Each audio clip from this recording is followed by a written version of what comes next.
Olá pessoal, continuando o nosso curso de processo estocástico, né? Vamos ver os processos de Markov. Na última aula, né, nós vimos o processo estocástico soma, né, a função de massa de probabilidade conjunta, né, a função de autocovariância. Vimos também o processo autorregressivo, né, e o processo média móvel. Na aula de hoje, né, vamos começar, né, o processo de Markov. Vamos ver a definição, né, de trajetória, né, do processo, o estado, né, do processo, a transição de estados e o comportamento probabilístico. No nosso momento de reflexão, né, temos uma frase, né, do matemático francês André Weil. No futuro, né, como no passado, as grandes ideias devem simplificar ideias. As cadeias de Markov, né, que a gente vai estudar, é um bom exemplo, né, dessa ideia, né, de simplificar ideias. O que vimos aqui não é propriamente uma cadeia, né, mas uma armadilha, né, revelada, né, pela chuva. Bem, de um modo geral, né, as variáveis aleatórias que definem um processo, né, elas não são independentes, hein, elas são dependentes. E podem ser dependentes, né, de um modo, né, bastante complexo. Só que os modelos que a gente estudou até agora, né, eles eram I e D, né, que é independente, né, o primeiro I, não são de grande ajuda, né, nesse caso, né, já que a gente quer processo dependente. Eles têm a independência, né, como ponto de partida. Os modelos de Markov, né, ele representa a primeira fronteira no domínio, né, de modelos dependentes.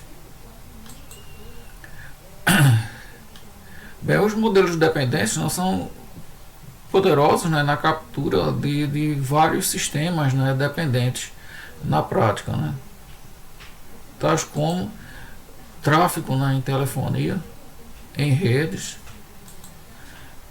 canais de telecomunicações, na engenharia espacial, na genética, nos negócios e por aí vai. Seria bastante extenso, né, o número de sistemas. Né. Mas ele também é útil, né, na produção, né, de resultados analíticos, né, e computacionais, né, que permite, né, que a gente tenha um discernimento, né, sobre o comportamento desses sistemas dependentes. Bem, vamos ver um pouco de história, né? As cadeias de Markov, né, ela começou sendo desenvolvida, né, por Markov, né, o Andrei Andreevich Markov, né, que era um matemático russo, em 1906, no artigo, né, publicado, né, no boletim, né, da Sociedade Físico-Matemática, né, da Universidade de Kazan. Não era uma universidade de primeira linha, hein? Mas o artigo era o seguinte, né, era a extensão, né, da lei dos grandes números, né, para eventos dependentes. O que se tinha antes, né, era para sequências independentes, né, que era um resultado obtido por Chebyshev, né, que era o orientador hein, do Markov. O Markov ele dá um passo, né, além, né, do Chebyshev. Isso é muito legal, né, você ter os alunos, né, passando, né, superando, né, o conhecimento do mestre, do seu professor. Em 1907, né, ele retomou o assunto, né, só que agora ele publicou, né, na Academia de Ciências Imperial de São Petersburgo, né, que era bem superior à Academia à Universidade de Kazan. E no artigo, né, ele investigou o que temos, né, conhecemos hoje, né, como processo Markov. O título do trabalho foi Extensão, né, dos teoremas de limites, né, da teoria de probabilidade para uma soma, né, de variáveis conectadas em uma cadeia. Essa teoria, né, ela só foi chamada de processo de Markov, né, o cadeia de Markov, em 1934, né, por outro matemático russo, né, chamado de Kitinin, né, que era um matemático bem importante, né, na teoria de probabilidades. Bem, a aplicação que Markov usou, né, para esse estudo foi a dependência, né, em linguística. E aqui é uma foto, né, do Markov aqui. Eu não sei que idade, não consegui a idade. Bem, como a gente tinha dito antes, né, o que o Veio falou, né, boas ideias, né, são simples, né, e o processo de Markov não é uma exceção. Por exemplo, né, pode pensar-se, né, no processo de Markov como uma descrição, né, de um comportamento de uma rã em um lago, né, cheio de Vitória Regis. Então a gente vai fazer essa analogia, né, e nós vamos ver que a nossa rãzinha ela tem alguns superpoderes. Né? Para começar, né, ela sempre está numa folha, né, ela nunca cai na água. Então ela é bem precisa, né, nesse ponto. Né, ela sempre pula para uma folha. Hein?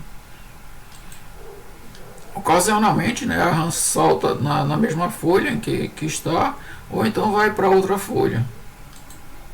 Aqui é um retrato, né, de Vitória Regia, né, lá do Museu Goethe no Pará. Né.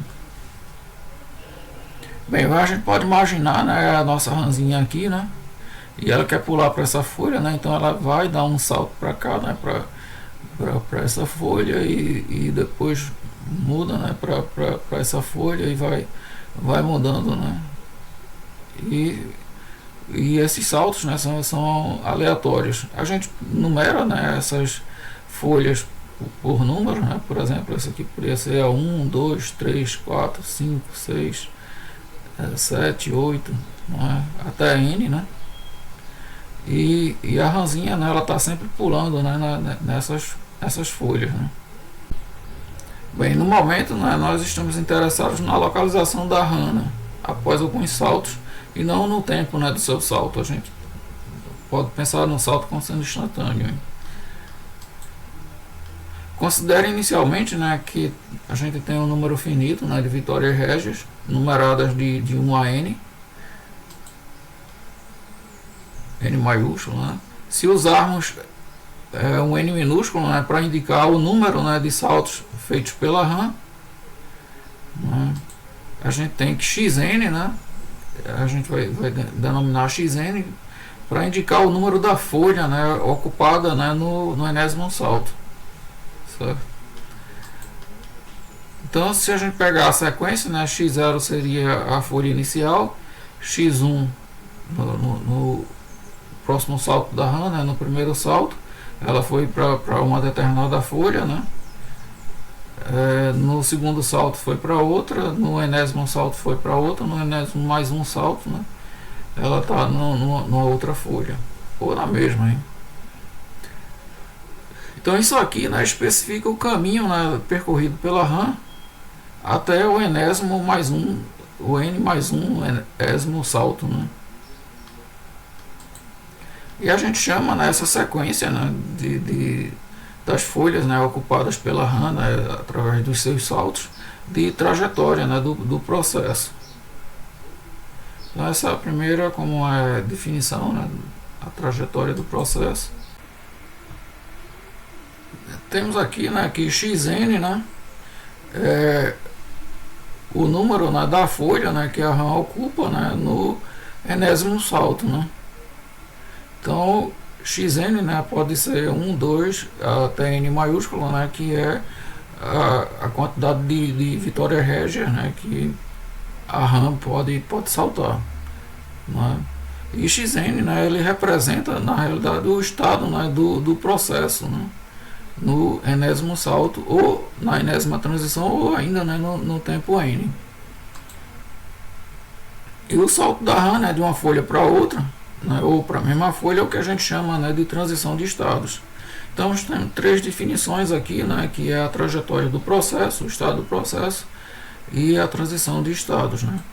Evidentemente, né, que a sequência, né, de folhas ocupadas pela RAM é aleatória, né, para que faça sentido, né, a gente ter um processo estocástico.